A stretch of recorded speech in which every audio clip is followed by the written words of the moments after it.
Elias, eu sou presbítero da Igreja Reformada do Maceió e eu tenho trabalhado na promoção da visão cristã de educação no meio das igrejas reformadas. Então, um trabalho mais focado nas famílias, para que os pais assumam o compromisso, para que eles estejam atentos à responsabilidade deles. E faz parte do meu trabalho, além de visitar cada igreja reformada, da Confederação de Igrejas Reformadas, também organizar esses eventos. Na verdade, é o primeiro ano que a gente faz esse tipo de evento, convidando outros palestrantes, né? Já fizemos em Cabo Frio, fizemos em Maragogi e agora estamos tendo a graça de fazer aqui em Curitiba. E o pastor Rodrigo Broto, que é pastor da primeira igreja presbiteriana de Piauí, atendeu o nosso convite, e também o irmão Amer, que é membro da igreja reformada lá de Colombo, ele também falou aqui ontem, e hoje eu vou dar uma palestra, e vocês vão perceber que minha palestra é um pouco mais focada exatamente na responsabilidade da família, né? Mas aí a família tem que ficar atenta a tantos equívocos que ocorrem no entendimento sobre o que é educação cristã. E depois o pastor Broto vai encerrar com mais uma palestra. Uma geração planta árvores e a outra aproveita da sombra. Com esse ditado, que é um provérbio chinês, que o John MacArthur começa o primeiro capítulo do livro dele, Como Educar os Filhos Segundo a Bíblia. E logo depois, o MacArthur ele afirma que não há dúvida de que a sociedade como um todo encontra-se numa séria situação de declínio moral e espiritual. Assim, a questão com que os pais cristãos se deparam hoje é se conseguirão plantar algumas árvores que lancem sombra às gerações futuras, que possivelmente enfrentarão o calor abrasador dos valores de um mundo totalmente anticristão. Estamos plantando o tipo correto de árvores frondosas ou deixando os nossos filhos totalmente expostos? Então nós devemos entender aqui que esse plantar árvores é como o conjunto de valores e princípios que os filhos vão herdar dos pais. Na prática, pelo menos enquanto os filhos estão sob os nossos cuidados, eles vão se desenvolver debaixo dessa sombra ou sob a ausência dessa sombra. Em nosso contexto, especialmente no Nordeste, né, quando a gente fala de sombra, é muito comum a gente pensar em relaxamento, em descanso, em repouso. Mas aqui, a sombra é exatamente o conjunto de elementos que vão dar condições para que os nossos filhos enfrentem o calor abrasador, como coloca o John MacArthur. A sombra representa proteção, representa cuidado para o desenvolvimento dos nossos filhos. E para se ter sombra no futuro, nós precisamos iniciar o plantio hoje, né? A nossa semente, a palavra de Deus. O campo, o coração dos nossos filhos. E o processo de educar é exatamente o ato de regar, de podar, de cuidar para que essa árvore possa crescer, né? Agora, essa mensagem ela se destina não somente a pais que têm filhos, ela também se destina àqueles jovens que pretendem se casar e ter filhos. Até os avós podem se beneficiar de um tipo de fala dessa, porque a verdade é que nós devemos nos interessar pelo plantio dessa semente, pelo crescimento dessas árvores, para que os nossos filhos possam gozar dessa sombra. Então, a forma como nós educamos é bastante relevante, e a realidade é que muitas famílias estão negligenciando essa sua responsabilidade. Muitas estão se enganando ou até confundindo o que significa educar os seus filhos de maneira cristã. E assim, sem perceber, elas estão negligenciando esse elemento básico da família da aliança. Quais são as árvores que nós temos plantado para que elas deem frutos, deem sombra para os nossos filhos? E é verdade que, observando essa analogia, nós vamos reconhecer que nós mesmos pode ser que a gente não se aproveitou de nenhuma sombra que foi deixada dos nossos pais. Só que a palavra de Deus nos alcançou. E agora não cabe a nós lamentar o nosso passado. A gente tem que viver o nosso futuro debaixo da responsabilidade que nos é dada. Nós devemos educar os nossos filhos. Nós temos esse chamado para educar os nossos filhos. Nesse evento nós temos ouvido muito a palavra ataque. E convém que seja assim, porque de fato nós estamos travando uma grande luta. Amanhã, aqueles que puderem ir para a Igreja Reformada de Colombo, pela manhã, eu vou falar sobre preparando a futura geração de crentes para o bom combate da fé. Mas hoje nós vamos falar um pouco mais sobre essa ferramenta básica. Vamos falar um pouco mais sobre o conceito dessa ferramenta básica. Por isso, vamos trabalhar 2 pontos. O primeiro é a educação cristã, a confusão do conceito e o verdadeiro significado. E segundo, a educação cristã, nossa responsabilidade como pais e como família da fé. Então, o primeiro ponto, a confusão do conceito e seu verdadeiro significado.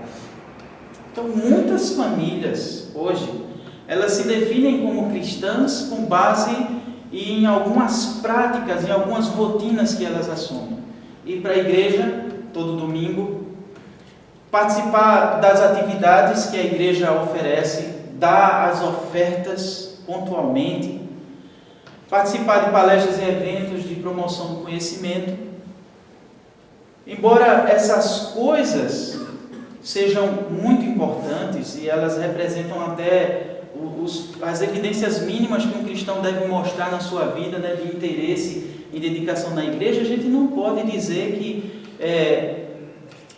ser cristão é algo que se limita a essas coisas. E para nossa vergonha, a realidade é que muitas vezes nós nos apresentamos como cristãos apenas com base nos estereótipos de crente que a gente pode apresentar na nossa vida que deve ser seguido. E para muitos a Bíblia é mais vista como um livro do faça aquilo e não faça aquilo outro, porque as pessoas não entendem que a palavra de Deus é o fundamento para todas as áreas da nossa vida.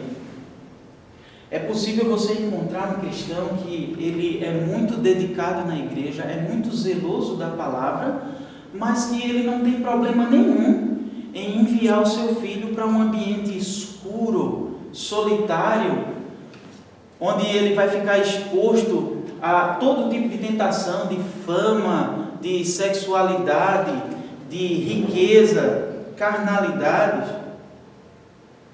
Eles não se preocupam se seus filhos vão trilhar esses caminhos. E isso tudo é justamente fruto de uma visão limitada e compartimentada do que implica ser cristão. Eu me surpreendo com a facilidade como muitos crentes se entregam em qualquer luta. Um exemplo básico, as discussões sobre política e sobre futebol. É incrível, uma pessoa pode ser muito ativa dentro da igreja, mas ela não sabe discutir política e futebol da perspectiva cristã. E o que seria discutir política e futebol de uma perspectiva cristã? Olha, só algumas perguntas básicas que poderiam ser feitas. Eu glorifico a Deus com a minha linguagem. Eu realmente defendo e promovo a honra do meu próximo com a minha abordagem. Eu defendo os valores básicos da honestidade, da valorização do trabalho, do bem do próximo, da justiça, do direito, das obrigações. São elementos básicos que eu lamento dizer, muitos cristãos, mesmo aqueles que são dedicados na igreja, eles não conseguem lidar com isso, eles não conseguem apresentar isso nas suas abordagens, nem mesmo aqueles que são cultos, estudiosos. As discussões são cercadas de fanatismo e não pela busca de querer ser um crente mais obediente. Nas discussões sobre política e futebol, as emoções são tão grandes que às vezes eu me preocupo se as pessoas não foram capazes de negar a Cristo em favor das suas paixões. Nas discussões sobre esses assuntos, nós deveríamos ter em mente o que nós ouvimos em Isaías 5, versículos de 20 a 23. Ai dos que ao mal chamam bem e ao bem mal, que fazem da escuridade luz e da luz escuridade, põem o amargo por doce e o doce por amargo. Ai dos que são sábios a seus próprios olhos e prudentes em seu próprio conceito. Ai dos que são heróis para beber vinho e valentes para misturar bebida forte, os quais por suborno justificam o perverso e ao justo negam justiça. Isso foi só um exemplo para mostrar o quanto nós somos fracos e tendenciosos a considerar a palavra de Deus somente para alguns aspectos da nossa vida e nos incomodamos de observá-la como parâmetro para o nosso pensar, para o nosso agir, para o nosso falar cotidiano. Certa vez eu ouvi uma citação do C.S. Lewis numa palestra que dizia o seguinte: se você está pensando em se tornar cristão, eu lhe aviso que estará embarcando em algo que vai ocupar toda a sua pessoa, inclusive o seu cérebro. E aquela frase bem famosa que nós conhecemos do Abraham Kuyper, que não há um único centímetro quadrado em todos os domínios da existência humana sobre o qual Cristo, que é soberano sobre tudo, não clame, é meu.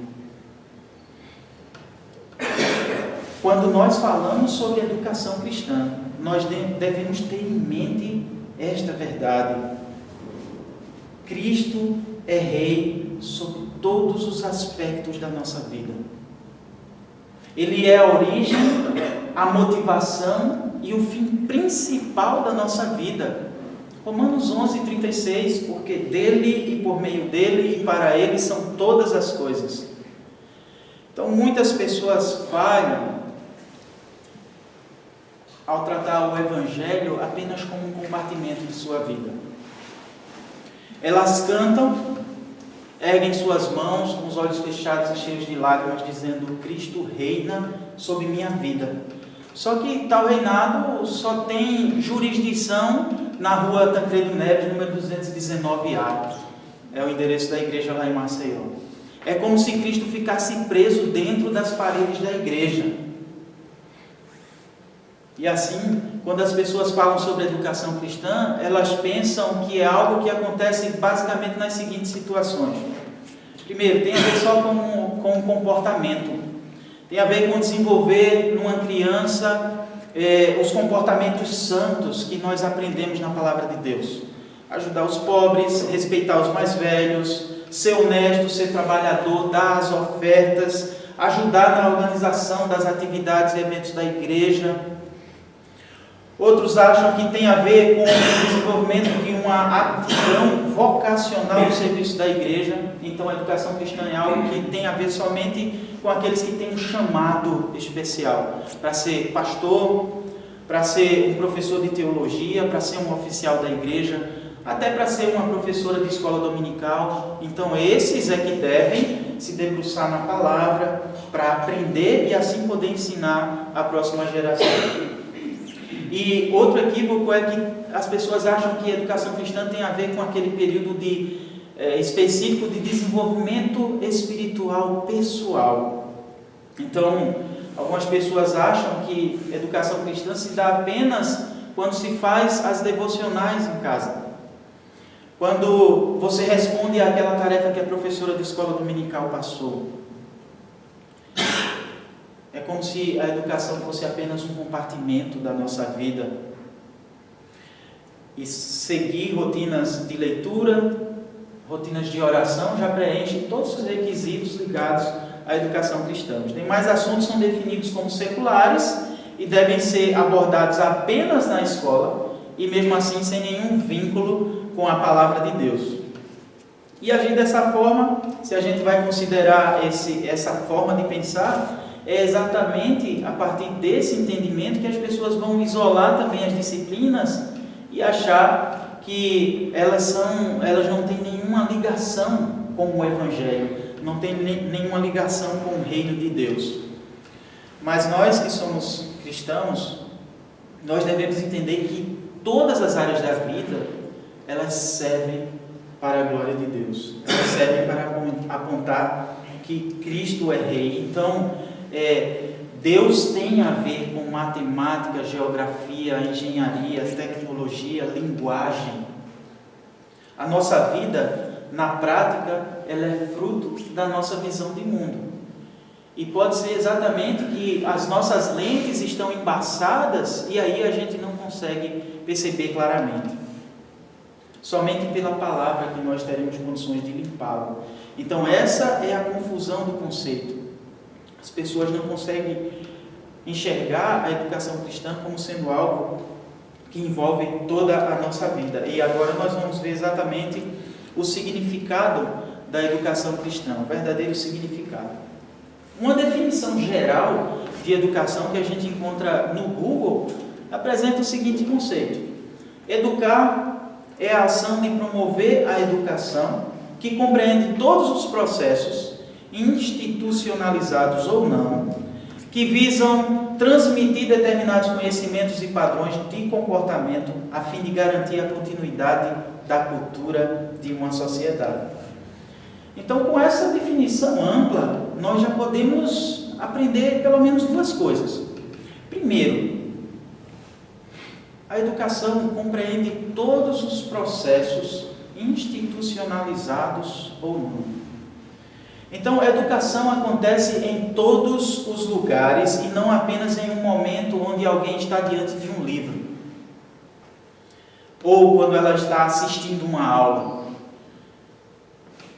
Educação acontece não apenas dentro de uma escola, para aqueles que se utilizam de escola, e nem apenas dentro da casa, para aqueles que se utilizam do homeschooling. Educação envolve comportamento, envolve lógica, envolve raciocínio, envolve habilidades para o trabalho, desenvolvimento espiritual, desenvolvimento físico, desenvolvimento intelectual. E tudo isso ocorre o tempo todo, em todos os lugares. O segundo aprendizado que temos com essa definição é que a educação tem como finalidade garantir a continuidade de uma cultura. Isso é bem interessante. A educação não é neutra, nós ouvimos isso várias vezes ontem. Então ela tem um propósito que pode ser cumprido ou não.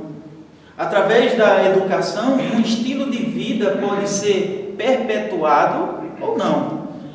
Desde muito tempo, nós sabemos que a educação é uma ferramenta estratégica para mudar pensamentos e comportamentos. Então, uma má educação, ela vai ajudar no processo de extinção de uma cultura, claro que em detrimento de outra, né? Mas ela sendo desenvolvida até de forma fraca, ela vai promover para que uma cultura seja extinta. O Douglas Wilson, no seu livro Por que as Crianças Precisam de Educação Cristã, um livrinho pequeno, mas muito interessante, muito bom. Ele começa usando também um conceito amplo para explicar o que é educação cristã. E ele apresenta que a educação cristã é um processo de transmitir à futura geração o conhecimento dos pais acerca da natureza do mundo. E depois dele apresentar essa definição ampla, ele conclui o seguinte: esse é o conceito amplo que ele usa, e depois ele diz: quando o cristão diz não ser necessário dar aos filhos uma educação explicitamente cristã, ele não abandona esta definição de educação. Na verdade, ele nos diz algo sobre seu conhecimento a respeito da natureza do mundo. Então aqui nós temos aquela questão da cosmovisão. Se você não se preocupa em ensinar seus filhos que tudo neste mundo existe para a glória de Deus, logo você assume a cosmovisão exatamente diferente dessa. Não existe neutralidade. Quando então nós vamos definir a educação cristã, na verdade nós estamos nos posicionando acerca da nossa fé, da nossa visão de mundo. E o Douglas diz: não devemos aceitar a visão de mundo em que certas coisas são consideradas sob o senhorio de Cristo e outras coisas são deixadas à deriva. E logo em seguida, ele apresenta uma base fundamental. Ele apresenta até de maneira poética e bela algo que deve servir como nosso fundamento para definir a educação cristã. Ele diz o seguinte: todas as coisas proclamam o conhecimento de Deus. Toda folha de relva, toda cadeia de montanhas, toda galáxia, tudo o proclama. Isso significa que a botânica, a geologia e a astronomia, se retamente entendidas, constituem disciplinas que devem dobrar os joelhos a Cristo. Que belo! E mais belo ainda é o versículo que ele utiliza para fundamentar essa visão. Segundo aos Coríntios 10, de 3 a 5, na versão internacional: pois, embora vivamos como homens, não lutamos segundo os padrões humanos. As armas com as quais lutamos não são humanas, pelo contrário, são poderosas em Deus para destruir fortalezas. Destruímos argumentos e toda pretensão que se levanta contra o conhecimento de Deus e levamos cativo todo pensamento para torná-lo obediente a Cristo. Educação cristã é o ato de ensinar a leitura do mundo a partir do entendimento de que em Cristo todas as coisas convergem. Por meio dele, pois dele, por meio dele e para ele são todas as coisas. E o Perry Downs, no livro dele de Introdução à Educação Cristã, ele define de maneira simples que a educação cristã é o ato de levar o crente à maturidade em Cristo. E ele engloba no seu conceito o fato de que Deus se revela pela criação e também pela palavra, pelas Escrituras. E assim a educação cristã promove o conhecimento de Deus acerca das Escrituras, que é a teologia, e também acerca do estudo das ciências, que é a criação, né? Através da criação nós também conhecemos a Deus e nós devemos estudar a criação. Então todo o pensamento deve ser levado cativo a Cristo, a obediência a Cristo. Ele é o fim de todas as coisas e os nossos filhos devem se desenvolver de tal forma que eles conseguirão perceber essa verdade. Ainda outro conceito sobre a educação cristã que eu aprendi vem do Solano Portela, nas palestras que ele dá. Ele diz que a educação cristã é a transmissão do conhecimento, mas também o treinamento dos dons. E isso acrescenta uma vertente importante, uma dimensão importante ao nosso conhecimento.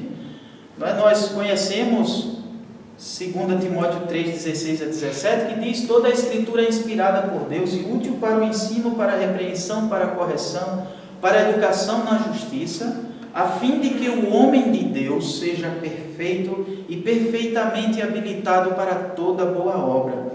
E ainda Romanos 12, de 4 a 8, porque assim como num só corpo temos muitos membros, mas nem todos os membros têm a mesma função, assim também nós, conquanto muitos, somos um só corpo em Cristo e membros uns dos outros, tendo, porém, diferentes dons segundo a graça que nos foi dada. Se profecia, seja segundo a proporção da fé. Se ministério, dediquemo-nos ao ministério. Ou o que ensina, esmere-se no fazê-lo. Ou o que exorta, faça-o com dedicação. O que contribui, com liberalidade. O que preside, com diligência. Quem exerce misericórdia, com alegria. Então a palavra de Deus nos ensina que há diversidade de dons. E na analogia da igreja com o corpo, nós devemos entender que se trata também de diversidade de trabalhos que nós podemos fazer. Não apenas aqueles trabalhos que são chamados de vocação espiritual, mas diversos trabalhos pensando no bem do corpo e na glória do cabeça do corpo, que é Cristo. Os nossos filhos devem ser instruídos desde cedo a saberem que eles devem ser os melhores naquilo que eles fazem, mas não serem os melhores porque eles estão em busca de fama ou de dinheiro, mas porque eles servem a um Deus que é maior do que qualquer patrão que nós tenhamos aqui na terra. Eles devem ter em mente o que diz em Eclesiastes 3,13, diz: e também que é dom de Deus que possa o homem comer, beber e desfrutar o bem de todo o seu trabalho. Então, como pais, nós devemos, inclusive, estar preparados para identificar ou até estimular as profissões que nossos filhos vão buscar, e sempre na perspectiva do serviço a Deus. Facilmente os jovens vão querer um trabalho que lhes traga fama e riqueza, só que a pergunta que deve dirigi-los é: como eu pretendo glorificar a Deus com essa profissão? Em qualquer profissão que alguém procura, essa é a pergunta que deve ser feita primeiro. Então, irmãos, em síntese, neste ponto sobre o conceito de educação, nós aprendemos que, primeiro, a educação cristã é o ato de transmitir o conhecimento de Deus e do mundo de Deus por meio da Escritura, mas também do estudo das ciências. Aprendemos também que é algo que acontece não apenas numa sala de aula ou quando estamos diante de livros. E por fim, nós também aprendemos que educação cristã também envolve o treinamento dos dons de nossos filhos, que devem ser desenvolvidos para a glória de Deus e para o bem do próximo, não é? O bem dos outros. Então agora nós vamos para o segundo ponto: educação cristã como responsabilidade dos pais e da família da fé. Então a palavra de Deus, ela não deixa dúvida nenhuma acerca da responsabilidade dos pais na educação dos seus filhos. O texto bastante conhecido e que deve ser repetido em todo evento sobre a educação cristã, Deuteronômio 6, de 4 a 8, né, que diz: ouve Israel, o Senhor nosso Deus é o único Senhor. Amarás, pois, o Senhor teu Deus de todo o teu coração, de toda a tua alma e de toda a tua força. Estas palavras que hoje te ordeno estarão no teu coração. Tu as inculcarás a teus filhos, e delas falarás assentado em tua casa, e andando pelo caminho, e ao deitar-te e ao levantar-te. Também as atarás como sinal na tua mão, e te serão por frontal entre os olhos. Então o Senhor ordena aos pais que inculquem em seus filhos os mandamentos e juízos do Senhor. Esses versículos falam sobre dedicação total e sobre a forma como Deus escolheu para que suas verdades fossem transmitidas de geração em geração. Ele poderia ter escolhido uma forma mais fácil, né, para que nós não tivéssemos tanta responsabilidade, tanta dor de cabeça, mas Ele simplesmente escolheu assim. Em sua soberania e providência, Ele decidiu que nós, pais, depois da queda, com muito mais dificuldade, que nós transmitíssemos as verdades do Senhor para os nossos filhos. Agora, observe que o texto, em primeiro lugar, lança uma responsabilidade em cada um de nós. Ele diz que, inicialmente, nós precisamos estar com o nosso coração diante de Deus. E somente em seguida que nós poderemos realmente viver e transmitir a vida para os nossos filhos. Então esses versos deixam muito claro que o que Deus requer de nós. E Ele não requer de nós apenas um pedaço da nossa vida, ou um pedaço da nossa carteira, um pedaço da nossa agenda. Deus quer o nosso coração. Ele quer que nós vivamos diante dEle todos os momentos de nossa vida. E somente se nós temos esse nível de entendimento é que nós vamos realmente assumir a nossa responsabilidade de transmitir as verdades de Deus para a próxima geração. Se nós não amamos ao Senhor, o nosso ato de educar os nossos filhos não passará de uma rotina de conveniência. que nós vamos assumir quando der, nós vamos colocar lá no último lugar na nossa agenda. E sabe o que vai acontecer se você está vivendo assim na sua vida? Os seus filhos vão notar. E eles vão crescer sabendo que religião não é essa uva toda, como diz o pastor Lúcio lá em Recife, não é essa uva toda. Há uma história lá na Holanda, em Amsterdã, que foi por volta do ano 1900. Essa história é sobre uma família judia. Naquela comunidade havia acontecido um assassinato e ninguém havia descoberto quem era o assassino, né? Ele estava solto. Toda a vizinhança estava com medo. E a filha ia e vinha para a escola achando que o assassino estaria por trás de qualquer arbusto, de qualquer árvore. Mas quando ela chegava em casa, ela se sentia segura. Então, em uma daquelas tardes, eles estavam se preparando para a Páscoa. E fazia parte da tradição deixar uma cadeira vazia, extra, e um copo de vinho cheio, porque diziam que talvez o profeta Elias poderia vir e ele tinha que se sentir bem-vindo. E também por isso a porta era sempre deixada destravada, porque ele poderia entrar a qualquer momento, era o que a tradição dizia. Então eles celebraram a Páscoa e aí todos já iam dormir, né? E a porta ficava destravada. Aquela menina dormia num quarto que ficava bem ao lado da porta da entrada. Ela não conseguia dormir, mas ela se sentia segura porque ela estava dentro de casa. Mas aí de repente ela escuta o barulho daquela madeira velha, daqueles pisos antigos. E ao olhar atentamente, era o pai dela, indo em direção à porta, para travar a porta. Nem o pai acreditava na tradição que ele ensinava em anos e anos para a sua família. Então, na medida que ele fechava a porta, também fechou o coração daquela menina que perdeu a sua fé.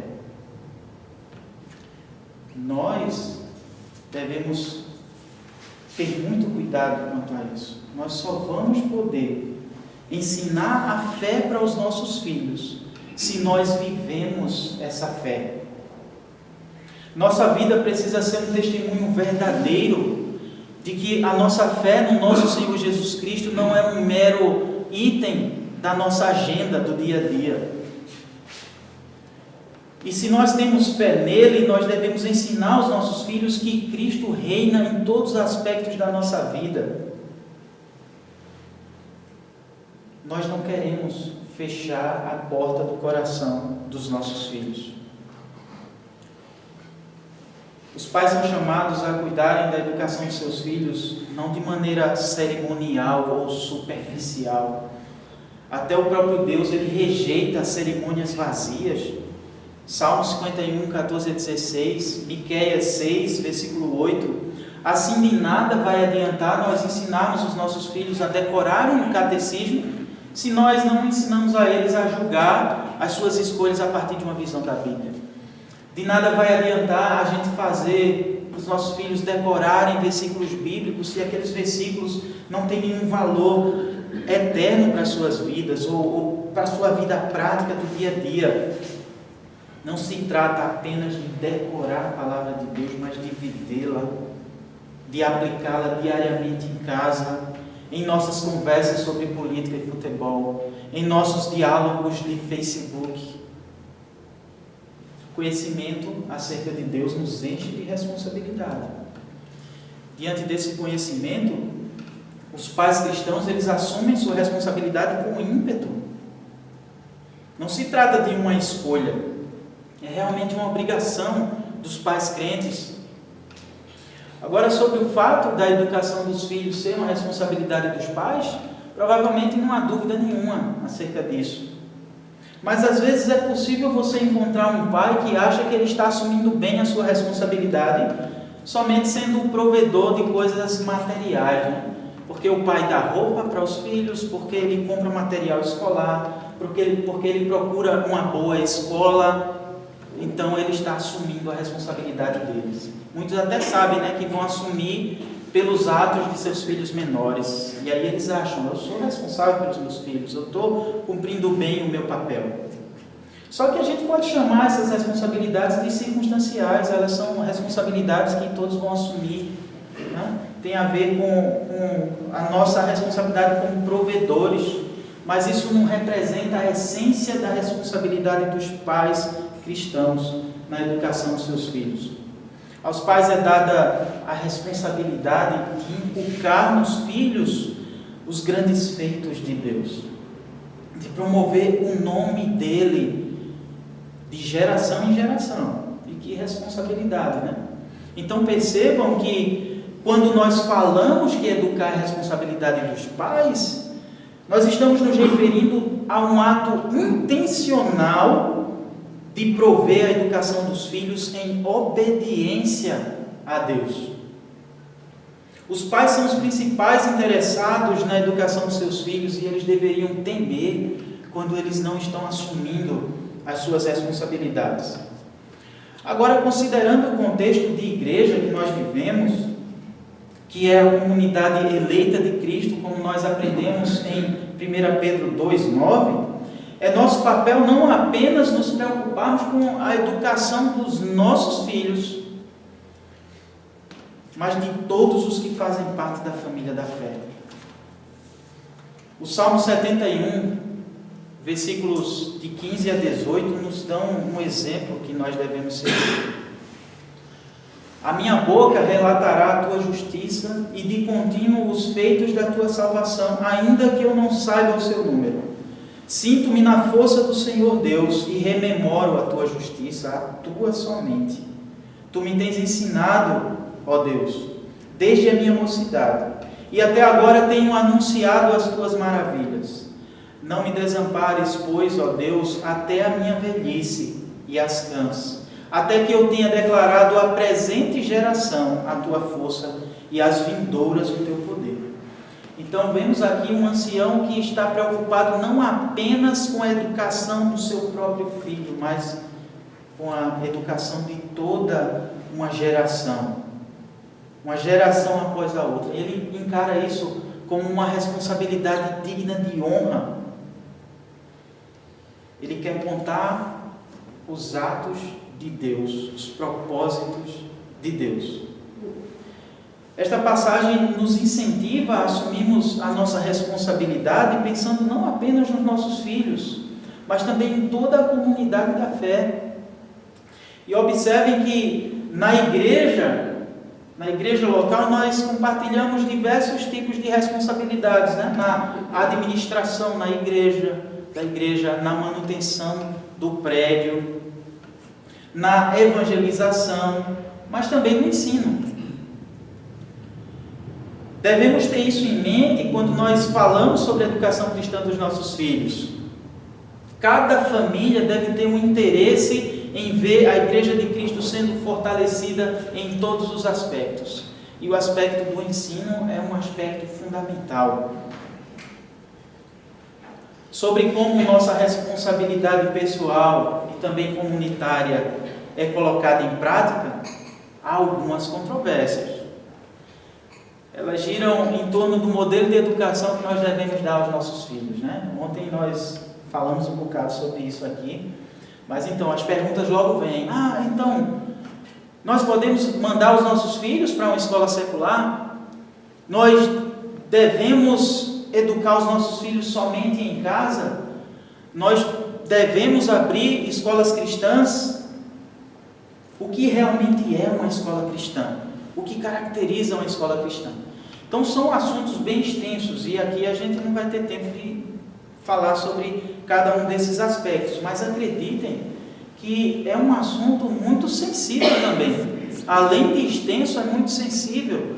Só para citar um exemplo, há um irmão na Igreja Reformada Canadense que a tese de mestrado dele, mais de 500 páginas, foi sobre o fenômeno do crescimento do homeschooling em uma comunidade completamente comprometida em estabelecer escolas cristãs de acordo com a tradição calvinista. Então, escolas que contratavam professores que faziam subscrição confessional, e mesmo assim, nesse meio, há famílias que dizem, não, eu vou educar em casa. Então é um assunto sensível. E aqui a gente não vai falar sobre essa polêmica não, né? Isso aí seria tema para mais uma palestra ou até mesmo um congresso.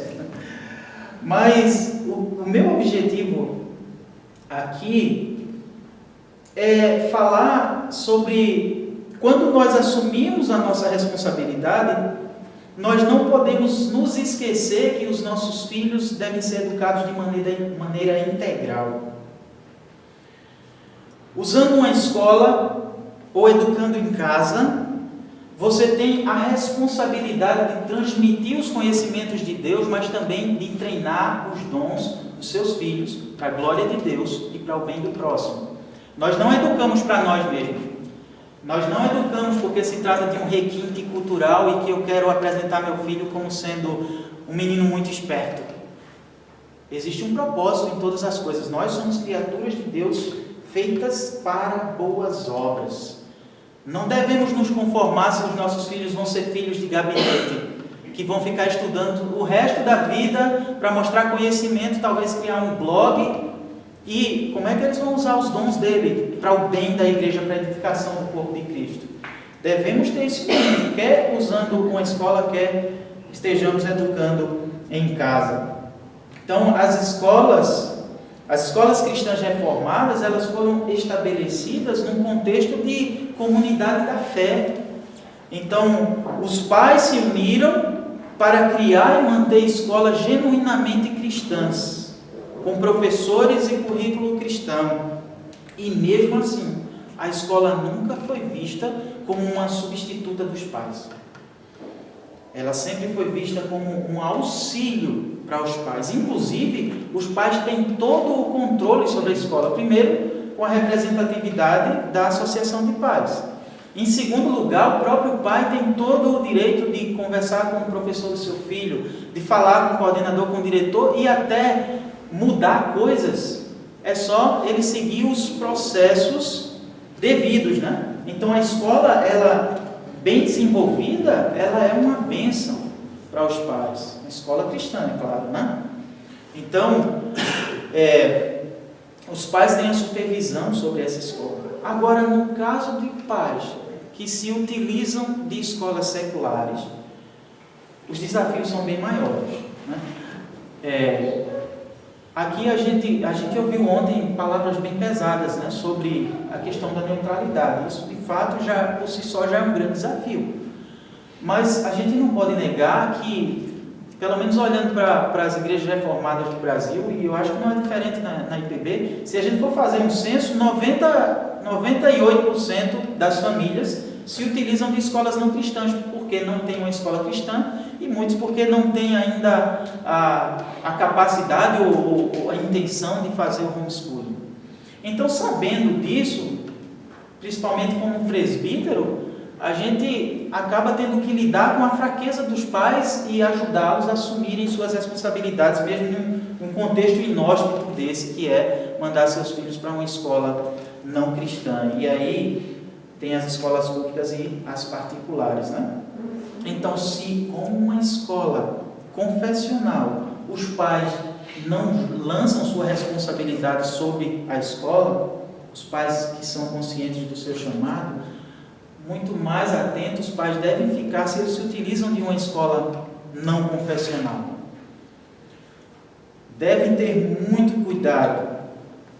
Não é? Cada criança, cada família, a gente também tem que entender isso. Nem toda família vai ter a condição de educar seus filhos em casa ou a condição financeira de mandar para uma escola cristã boa. E nem sempre as escolas cristãs são desenvolvidas por nossas próprias igrejas ao ponto de oferecermos bolsas. E acaba que os pais vão fazer o quê? Eles não têm a cultura, não têm a disciplina para desenvolver o homeschooling. Então, devemos orar muito por esses pais e sempre estar falando com eles sobre essas dificuldades. Mas algo simples que muitas vezes as pessoas nem sabem, por exemplo, o Estatuto da Criança e do Adolescente. Olha o que ele diz no artigo 2º, no parágrafo único.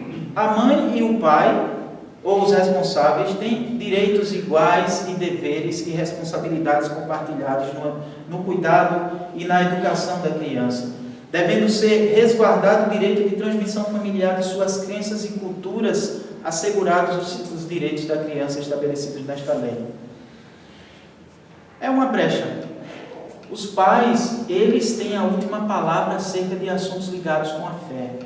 Então, se na escola que você manda seu filho, algum assunto ligado com fé, é claro que a gente sabe, né, que no final das contas o ensino é sempre uma religião, né? Mas tem alguns assuntos que são muito mais explícitos e que as escolas querem empurrar nos nossos filhos, e a gente pode simplesmente citar um artigo desse e dizer: olha, pai, isso aí é assunto de religião, isso vai de encontro à minha fé, eu não quero que meu filho aprenda isso não. E aí a gente vai ter um trabalho pesado, né? Porque quase que a gente vai ter que ir na escola sempre para conversar com os pais, conversar com os professores, conversar com os diretores. Eu faço isso. Minha filha estuda numa escola particular que não é confessional, porque a escola cristã João Calvino só dá aula até o 5º ano. De vez em quando ela fala qualquer assunto, eu digo: eu vou lá, vou me antecipar. Você está estudando esse assunto, eu vou me antecipar, vou perguntar qual vai ser a abordagem da professora, vou perguntar o que é que ela vai reagir se de repente minha filha disser alguma coisa nessa direção, se minha filha vai ser protegida ou se ela vai ser motivo de chacota durante a aula. A gente tem que ficar atento, a gente tem que policiar mesmo, tem que ficar indo na escola de vez em quando. Se você coloca seu filho numa escola secular, saiba que a sua responsabilidade dobra no sentido de que você vai ter que usar mais tempo, né?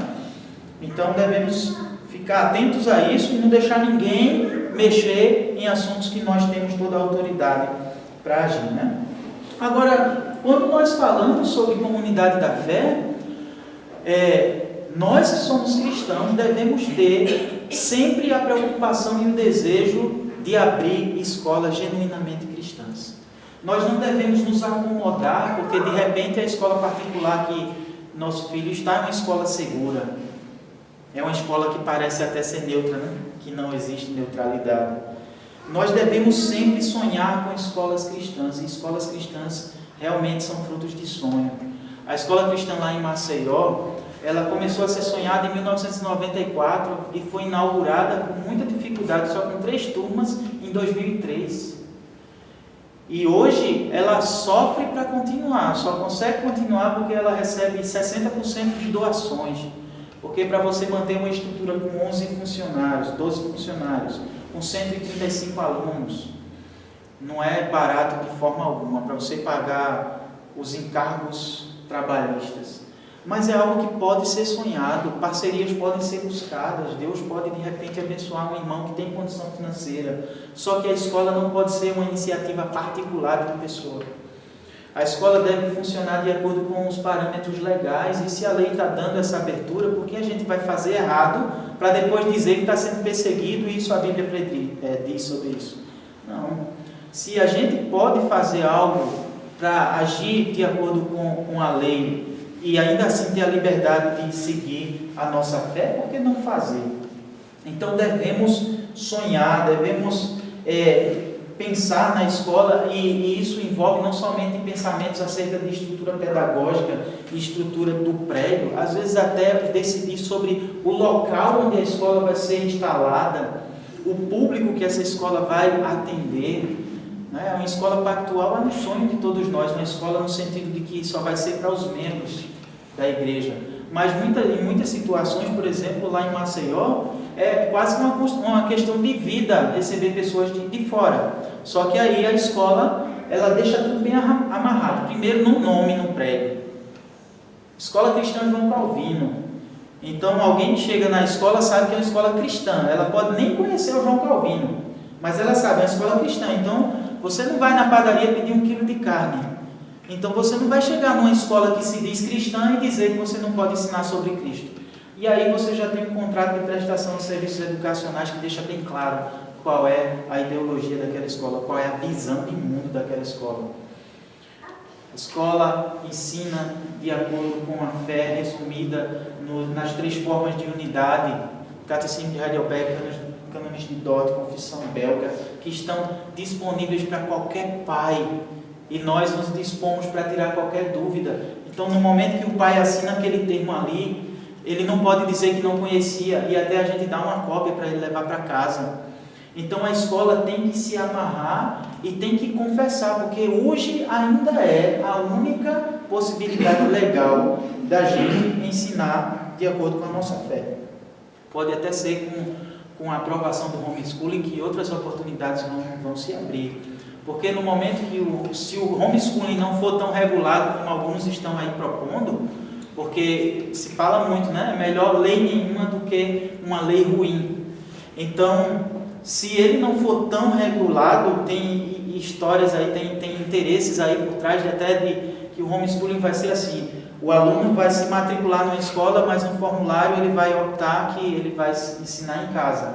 Só que ele vai ter que ensinar de acordo com o programa da escola e que a escola vai poder fazer visitas na casa para verificar o que está sendo ensinado. Eu acho que isso deixou muitos homeschoolers preocupados, porque não é isso que eles querem. É interferência do Estado na minha casa.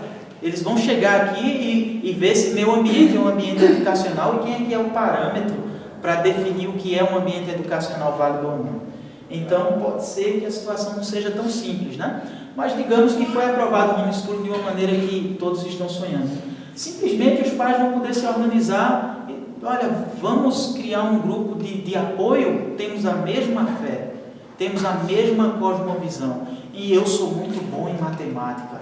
Eu sou muito bom em história, então vamos nos ajudar. Eu queria um professor de história como você, para meu filho, e eu queria um professor de matemática como você. Então, de repente, você cria uma comunidade de ensino sem precisar se submeter a nenhuma regra de lei do Estado e tudo mais.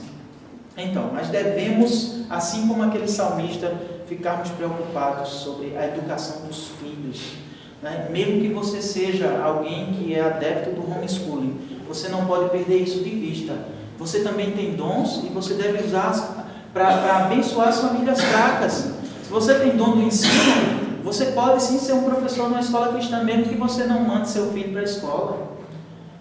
Organize seu tempo e use os seus dons para o bem da família da fé. Não basta nós temos boas intenções na educação singular dos nossos filhos. Nós fazemos parte da comunidade da fé. Nós queremos usar as nossas habilidades para o bem do povo de Deus. E também nós não devemos deixar de tocar no ensino que é promovido pela igreja. É a palavra de Deus que limpa os corações dos nossos filhos. E aí, uma das ferramentas principais, mais importantes que a gente tem é a pregação da palavra. E o lugar dos seus filhos é no culto. Tem muitos pais que deixam seus filhos faltar ao culto por qualquer motivo. Para visitar familiares, para ficar em casa dormindo porque estava muito frio. Mas é através do ensino que nossos filhos vão ter também seus corações limpos. É papel seu também, você tem criança pequena, durante a semana, tocar nos assuntos que foram pregados. Você fazer perguntas para verificar se seu filho prestou atenção, o que é que ele entendeu daquilo ali, o que é que ele destaca do que ele ouviu.